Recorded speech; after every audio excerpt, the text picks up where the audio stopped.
From the beginning of the 19th century, thousands of Americans left the increasingly densely populated eastern United States and headed west of the Mississippi River to a completely undeveloped region called the Great Plains.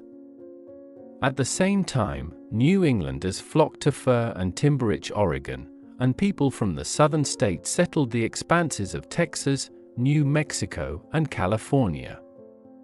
In this video you will see vintage photographs taken by photographer John Grable.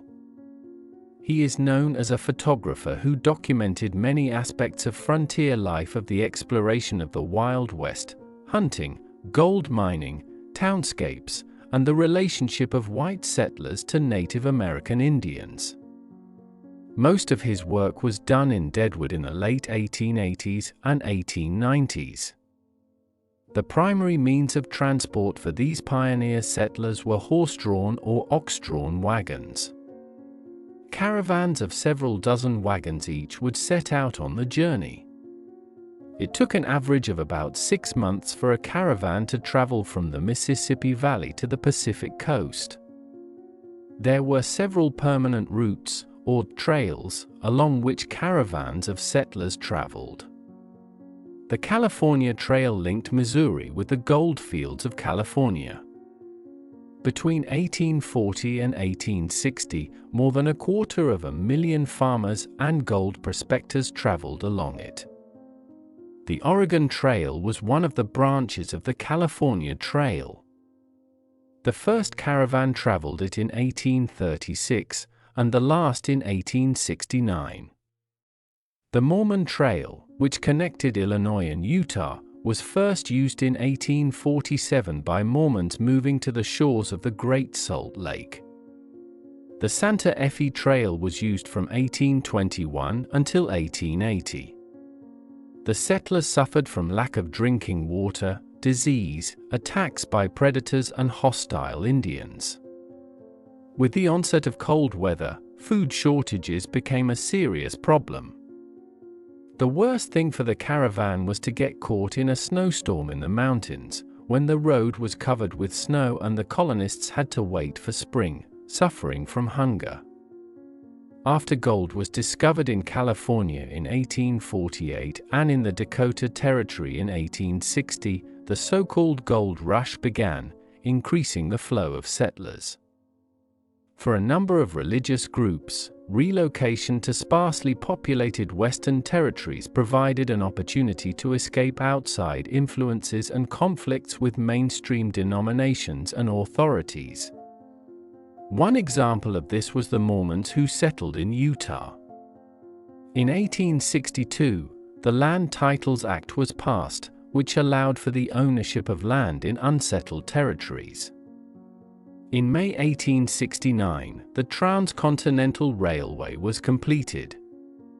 Thereafter, the development of the western United States was inextricably linked to the railway lines. The American West was inhabited by Indians, who were driven off their lands and given barren reservations in return. White hunters mercilessly exterminated the buffalo, whose hunting was the main source of subsistence for many tribes. With the white settlers, new infectious diseases came to the West.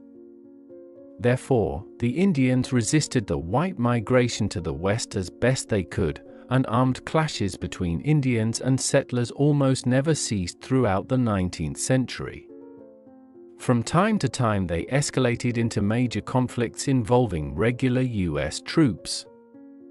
Novels and Hollywood films have created an image of lawlessness in Western cities, but in reality, law enforcement was much stricter there than in the countryside. This contributed to outlaws staying away from the cities. The multiplicity of crime in the Wild West, as reflected in the mass cultural consciousness of modern man, is not a historical fact. In fact, the absence of American official authorities was quite compensated for by private security agencies, land offices, which were quite successful in trading their extraterritorial jurisdiction and coping with law enforcement functions. However, There were also quite successful gangs engaged in cattle rustling, train and bank robberies. The most successful of these was the Jesse James Gang, made up entirely of former Confederate soldiers. Another notorious bandit was Johnny Ringo. The bandits were fought by official sheriffs, as well as so-called gang fighters, bounty hunters. Of these, the best known are James Hickok, nicknamed Wild Bill, Pat Garrett, Wyatt Earp, and Bat Masterson. As early as the 19th century, pioneers and the Wild West were seen in a romantic and heroic light.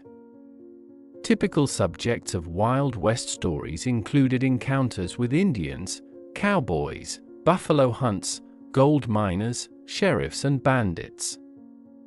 The classic, and now canonical, representation of the Wild West was created by the artists of the Buffalo Bill Show.